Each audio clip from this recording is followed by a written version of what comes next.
العلم هو النور الهادي والمفتاح لكل الخير من يرد الله به خيرا. بسم الله الرحمن الرحيم.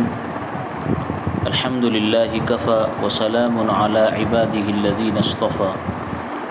أما بعد. باب التيمم هو لمحدث وجنب وحائز ونفساء لم يقدروا على الماء أي على ماء يكفي لطهارته حتى إذا كان للجنب ماء يكفي للوضوء لا للغسل يتيمم ولا يجب عليه التوضؤ عندنا خلافا للشافعي رحمه الله تعالى. عزیزان گرامی قدر، اس سے پہلے والے سبق میں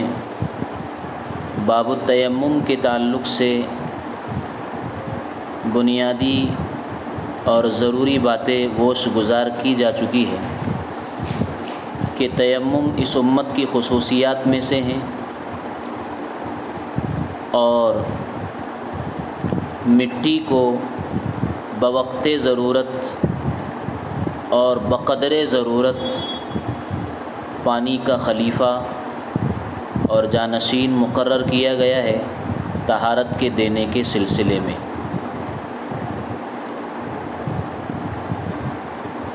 ویسے دیکھا جائے تو مٹی یہ ملوث ہے، بھرانے والی، خراب کرنے والی چیز ہے، میلا کرنے والی چیز ہے، اور پانی جو اصل ہے طہارت کے دینے میں، اس کے متعلق تو قرآن کریم نے کہا وَأَنزَلْنَا مِنَ السَّمَاءِ مَاءً طَهُورًا. پانی میں اللہ تعالیٰ نے بذات خود صفت طہوریت کو پیوست کیا ہے اور رکھا ہے، جبکہ زمین میں اور مٹی میں بذات خود طہوریت اور پاک کرنے کی صلاحیت نہیں ہے، بلکہ اس امت کے لیے ضرورتاً مٹی کو پانی کا خلف اور نائب مقرر کیا گیا ہے. اسی لیے پاک جگہ پر بقدر ضرورت مٹی کا استعمال کیا جائے گا، جیسا کہ حدیث پاک میں کہا گیا کہ التیمم ضربتان ضربۃ للوجہ وضربۃ للیدین الی المرفقین، کہ تیمم کے لیے صرف 2 ضربیں لگانی ہیں زمین پر، ایک ضرب چہرے کے مسح کے لیے اور دوسری ضرب دونوں ہاتھوں کو کونیوں سمیت مسح کرنے کے لیے. اور یہ بھی ثابت ہے کہ ہاتھوں کو جھاڑ لیا جائے، چہرے اور ہاتھوں پر مسح کرنے سے پہلے، تاکہ کثرت تراب اور زیادہ دھول اور مٹی ہاتھوں میں ہونے کی وجہ سے کہیں چہرہ بھدا اور مسلے کی شکل نہ اختیار کی جا سکے، یعنی خراب نہ لگے، کیونکہ شریعت پاک میں مسلح کو ناجائز اور حرام قرار دیا گیا ہے.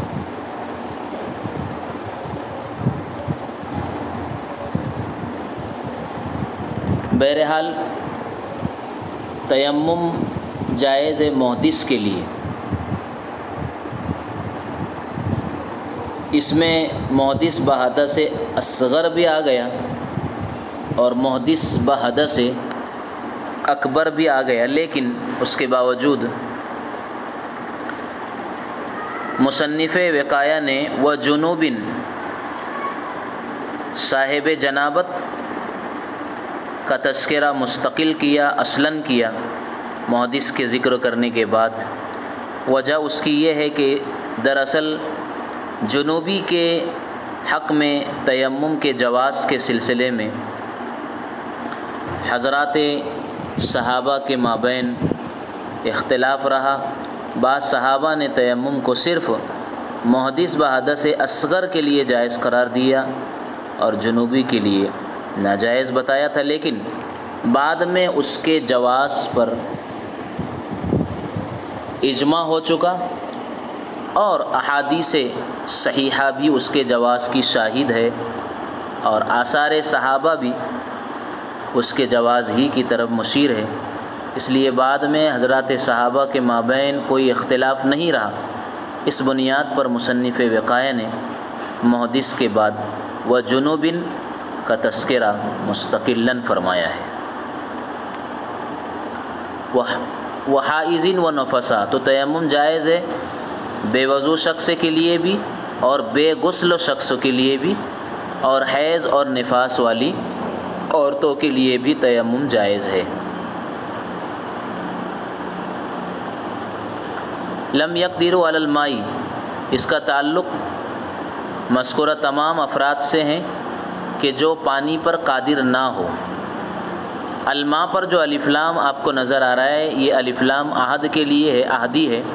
مراد ہے الماء المطلق الکافی لما وجب علیہ من الوضوء والغسل، یعنی اتنے پانی پر جو قادر نہ ہو جتنا پانی ان کی طہارت واجبہ کے لیے ضروری ہے اور درکار ہے۔ جیسے وضو واجب ہے تو وضو کے لیے کافی پانی ہونا چاہیے، یا اگر غسل واجب ہے تو غسل کے لیے کافی پانی ہونا چاہیے۔ اگر وضو یا غسل کے لیے کافی مقدار پانی موجود نہیں ہے تو ان سب کے لیے تیمم مباح اور جائز ہوگا۔ مثال کے طور پر ایک شخص ہے جس کے پاس مائع مقید میں سے کوئی ایسا پانی موجود ہے جس سے وضو درست نہیں ہے، جیسے کسی درخت یا کسی پھل کا عرق ہو اور شراب ہو، کشید کیا ہوا عصارہ اور رس ہو، یا مائع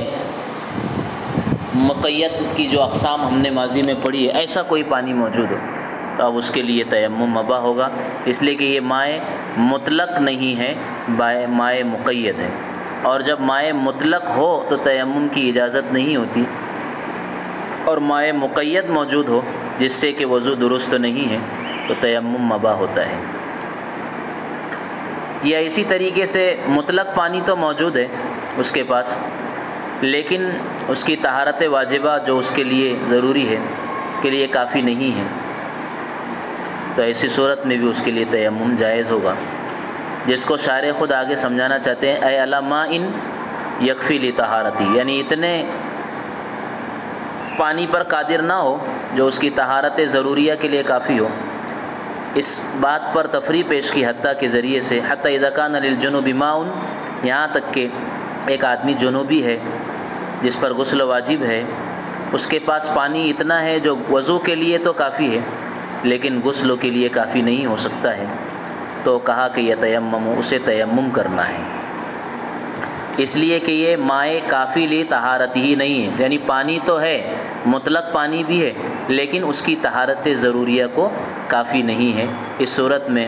تیمم ہی کی طرف رجوع کیا جائے گا۔ ولا یجب علیہ التوضی، اب چونکہ اس کو ضرورت ہے غسل کی اور پانی اتنا ہے جس سے وضو تو کیا جا سکتا ہے، غسل نہیں ہو سکتا ہے، ہمارے نزدیک وضو واجب نہیں رہے گا بلکہ غسل کے قائم مقام غسل کی طہارت کی طرف سے اسے تیمم کرنا ہے، یہی تیمم والی طہارت غسل کی طہارت کی طرف سے کافی ہوگی۔ لیکن حضرت الامام شافعی رحمۃ اللہ علیہ اس سلسلے میں فرماتے ہیں کہ اس پانی سے اسے وضو کرنا ہوگا اور پھر غسل کے لیے تیمم لازمی اور ضروری ہوگا۔ دراصل امام شافعی رحمۃ اللہ علیہ استدلال کرتے ہیں اپنی اس بات کے لیے ایک دوسرے مسئلے کو پر قیاس کرتے ہوئے کرتے ہیں، جیسا کہ ایک آدمی ہے جسے نماز پڑھنی ہے اور وہ برہنہ ہے،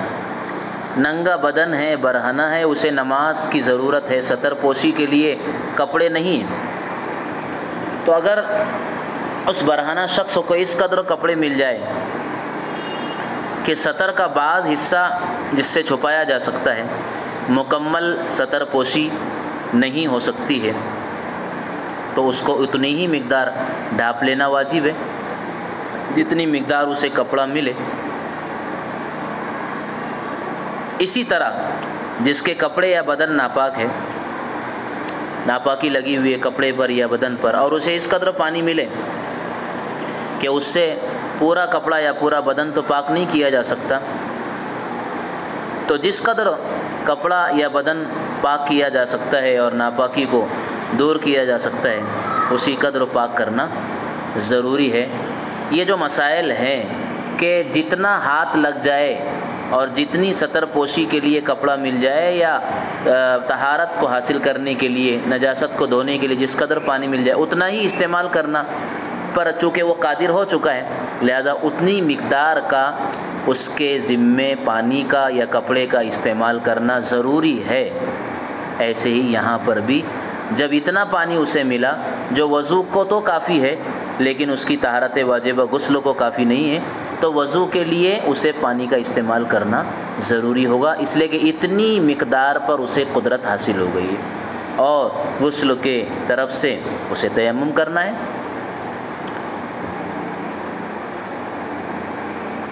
لیکن ہم اس سلسلے میں کہتے ہیں کہ جو پانی اسے ملا ہے وہ اتنا پانی گویا اسے نہیں ملا جو اس کی طہارت واجبہ کے لیے کافی ہے، لہذا اس کے حق میں تیمم مباح ہو گیا ہے۔ گویا فَإِن لَّمْ تَجِدُوا مَاءً کے زمرے میں یہ شخص آ چکا ہے کہ جسے پانی نہ ملے فَتَيَمَّمُوا صَعِيدًا طَيِّبًا، اسے پاک مٹی سے تیمم کرنا ہے۔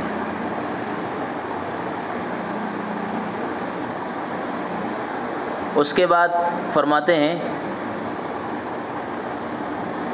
اما اذا كان مع الجنابة حدث يوجب الوضوء، اس اختلاف کی طرف اوپر اشارہ ہو گیا، ولا يجب عليه التوضؤ عندنا خلافا للشافعي رحمه الله تعالی۔ اما اذا كان مع الجنابة حدث يوجب الوضوء يجب عليه الوضوء، بہرحال جب جنابت کے ساتھ ایسا حدث پیش آ جائے جو کہ وضو کو لازم اور ضروری قرار دے تو یجب علیہ الوضوء، اس شخص پر وضو کا کرنا لازم اور ضروری ہوگا۔ فالتیمم للجنابۃ بالاتفاق، لہٰذا تیمم جنابت کے لیے تیمم کرنا یہ تو بالاتفاق ہے، یعنی باتفاقی بیننا و بین الشافعی رحمہ اللہ تعالی، ہمارے اور امام شافعی رحمۃ اللہ علیہ کے اتفاق سے۔ وَأَمَّا إِذَا كَانَ لِلْمُحْدِثِ مَاءٌ يَكْفِي لِغَسْلِ بَعْضِ أَعْضَائِهِ فَالْخِلَافُ ثَابِتٌ أَيْضًا، بہرحال اگر محدث کے پاس اتنا پانی ہے جو اس کے بعض اعضاء کو دھونے کے لیے کافی ہے، لِغَسْلِ بَعْضِ أَعْضَائِهِ فَالْخِلَافُ ثَابِتٌ أَيْضًا، تو پھر بھی اختلاف باقی ہے ہمارے اور امام شافعی رحمۃ اللہ علیہ کے درمیان، جیسے کہ اختلاف کی نوعیت اوپر والے میں گزری ہے کہ اگر محدث کے پاس اتنا پانی ہے جس سے بعض اعضائے وضو کو دھویا جا سکتا ہے، تمام اعضائے وضو نہیں دھو سکتے ہیں، تو اس صورت میں ہم تو یہ کہیں گے کہ کافی پانی پر اسے قدرت حاصل نہیں ہوئی، گویا وہ قادر علی الماء نہیں ہوا، لہٰذا اسے تیمم کر کے نماز پڑھنی ہے۔ لیکن امام شافعی رحمۃ اللہ علیہ پھر یہی کہے گے کہ اسے جس قدر پانی ملا ہے اتنے ہی اعضاء کو وہ دھو لے اور پھر جو ہے مزید مکمل پاکی حاصل کرنے کے لیے اسے تیمم کرنا ہے۔ بہرحال اوپر جو ہم نے ابھی عبارت پڑھی ہے اما اذا کان مع الجنابۃ حدث یوجب الوضوء، ظاہری طور پر اس عبارت میں خلل سمجھ میں آ رہا ہے، کیونکہ اس عبارت سے معلوم ہوتا ہے کہ کبھی جنابت کے ساتھ ایسا حدث بھی ہوتا ہے جو کہ وضو کو لازم کرتا ہے، یعنی ایک آدمی جنوبی ہے اور اس کو حدث ایسا پیش آ جائے جو وضو کو لازم کرے، اور کبھی ایسا نہیں بھی ہوتا ہے کہ جنابت ہو اور ایسا حدث اسے پیش آئے جو وضو کو لازم کرے، حالانکہ معاملہ ایسا نہیں ہے، اس لیے کہ حدث اکبر کے ساتھ لازمی طور پر حدث اصغر بھی آ جاتا ہے، اس لیے کہ جس سے غسل ٹوٹ جاتا ہے اس سے وضو بھی ٹوٹ جاتا ہے، تو یہ کہنا کہ جنابت کے ساتھ ایسا حدث پیش آیا ہو جو وضو کو لازم کرے، تو مطلب یہ سمجھ میں آیا کہ کبھی ایسا حدث پیش نہیں بھی آتا ہے، ایسا حدث پیش آتا ہے جو وضو کو لازم نہیں کرتا ہے، یہ معاملہ بالکل سمجھ سے باہر اور خلاف واقعہ نظر آتا ہے، اس لیے کہ جب جنابت ہوگی تو وضو بھی ختم ہو جائے گا، تو اس موقع پر یا اس مقام پر مطلب یہ نکالنا ہوگا کہ جنوبی کو اگر تیمم سے قبل اتنا پانی مل جائے کہ جس سے وہ وضو کر سکے تو ہمارے نزدیک اس پر وضو واجب نہیں بلکہ وہ تیمم کر کے نماز پڑھے۔ اب اگر تیمم کے بعد نماز سے پہلے اسے کوئی ایسا حدث لاحق ہو جائے جس سے وضو ضروری ہوتا ہے، یعنی جنابت کی طرف سے اس نے تیمم کر لیا اور بھی نماز پڑھنی باقی ہے اور اسے کوئی ایسا حدث پیش آ گیا جس سے وضو ختم ہو گیا، تو ہمارے نزدیک بھی اب اسے اس پانی سے وضو کرنا ہوگا جو اس کے پاس پہلے سے موجود ہے، جو وضو کے لیے کافی ہے، کیونکہ اس کا سابقہ تیمم جنابت کے لیے تھا اور وہ علی حالہ اب بھی باقی ہے۔ حدث پیش آنے سے اس کا سابقہ تیمم ختم نہیں ہوا، البتہ چونکہ حدث اصغر پیش آ گیا ہے، اسے وضو کی ضرورت پیش آ گئی ہے تیمم کرنے کے بعد، تو اس کے لیے وہ جو موجود پانی ہے اس سے وہ وضو کرے گا، اور حدث اصغر کے پیش آنے کی وجہ سے اس کا سابقہ تیمم نہیں ٹوٹا۔ اس مقام پر ہمیں یہی عبارت سمجھنی ہوگی۔ آگے لِبُعْدِهِ مِيلًا الْمِيلُ ثُلُثُ الْفَرْسَخِ وَقِيلَ 3,000 ذراع أو 500 إلى 4,000 وما ذكر ظاہر الروایة وفي روایة الحسن۔ اب یہاں سے اس عبارت سے مصنف رحمۃ اللہ علیہ فرما رہے ہیں کہ کون کون سی شکلیں اور صورتیں ہیں کہ یا کتنی بنیادیں ایسی ہیں جن بنیادوں کے پیش آنے کے بعد ایک شخص کو تیمم کرنا مباح ہو جاتا ہے، یا اس کو دوسری تعبیر میں اس طرح کہا جا سکتا ہے کہ عدم قدرت کی، پانی پر قادر نہ ہونے کی کیا کیا صورتیں، کیا کیا بنیادیں ہو سکتی ہیں۔ تو فرمایا کہ سب سے پہلی چیز اس میں ذکر فرمائی لِبُعْدِهِ مِيلًا، پانی کا اس ضرورت مند شخص سے 1 میل کے فاصلے پر ہونا، پانی کا اس ضرورت مند شخص سے 1 میل کے فاصلے پر ہونا، میل کا اعتبار کی مقدار میں، اس لیے کہ شہر میں یعنی اس بارے میں گویا ائمہ کے کئی اقوال ہیں کہ کتنی دور پر پانی ہو تو آدمی تیمم کر سکتا ہے۔ ہمارے نزدیک مختار قول یہی ہے کہ 1 میل دور ہو تو تیمم کر سکتا ہے، کیونکہ آیت فلم تجدوا ماء کے مطابق پانی واقعی موجود نہیں ہے، اور اگر 1 میل دور سے شہر جائے اور پھر وہاں وضو کرے واپس آئے، اس میں حرج ہے، تنگی ہے، مشقت ہے، اور شریعت نے حرج اور تنگی کو اس امت سے ختم کیا ہے دین کے سلسلے میں، جیسا کہ باری تعالیٰ کا ارشاد ہے ما یرید اللہ لیجعل علیکم من حرج ولکن یرید لیطہرکم ولیتم نعمتہ علیکم لعلکم تشکرون، کہ اللہ تعالیٰ تمہیں پاک کرنا چاہتے ہیں،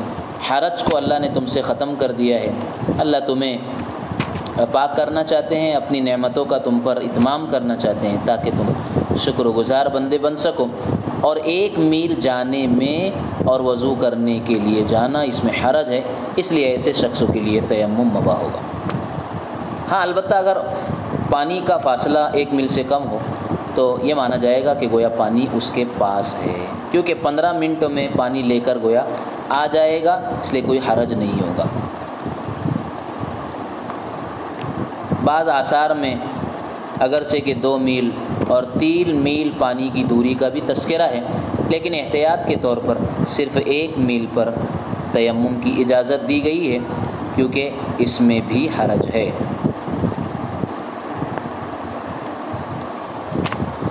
اب 1 میل در مختار میں ہے کہ 1 میل جو ہے 4,000 ہاتھ کا ہوتا ہے، جیسے آپ کو ابھی اس عبارت سے ملائیں گے، اور 1 ہاتھ آدھا گز ہوتا ہے، گویا 1 ہاتھ آدھا گز تو گویا ہاتھ کے مقابلے میں گز دگنا ہوا، اس لیے 4,000 ہاتھ برابر 2,000 گز ہوا، جیسے کہ در مختار کی عبارت ہے والمیل 4,000 ذراع، کہ میل 1 میل 4,000 ہاتھ کا ہوتا ہے۔ 4,000 ذراعین، اور انگریزی میل جو ہے 1760 گز کا ہوتا ہے،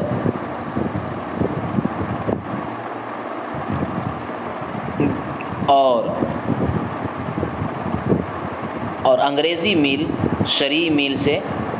چھوٹا ہوتا ہے۔ اور اسی طرح کلو میٹر جو آج کے زمانے میں ہمارے چلتا ہے، کلو میٹر شرعی میل سے چھوٹا ہوتا ہے۔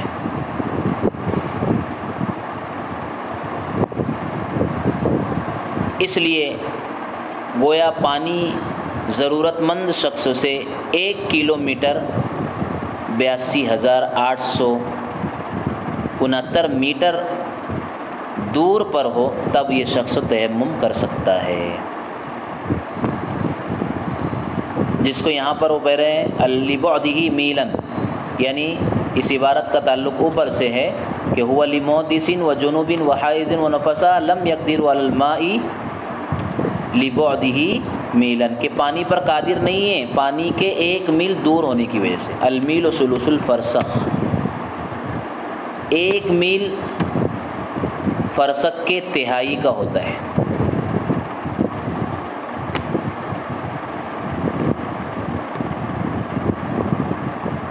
اور ایک قول کے مطابق 3,000 ذراعین 3,000 ہاتھ کی دوری پر ہو، او 500 الی 4,000 یا 4,500 ہاتھ کی دوری پر ہو،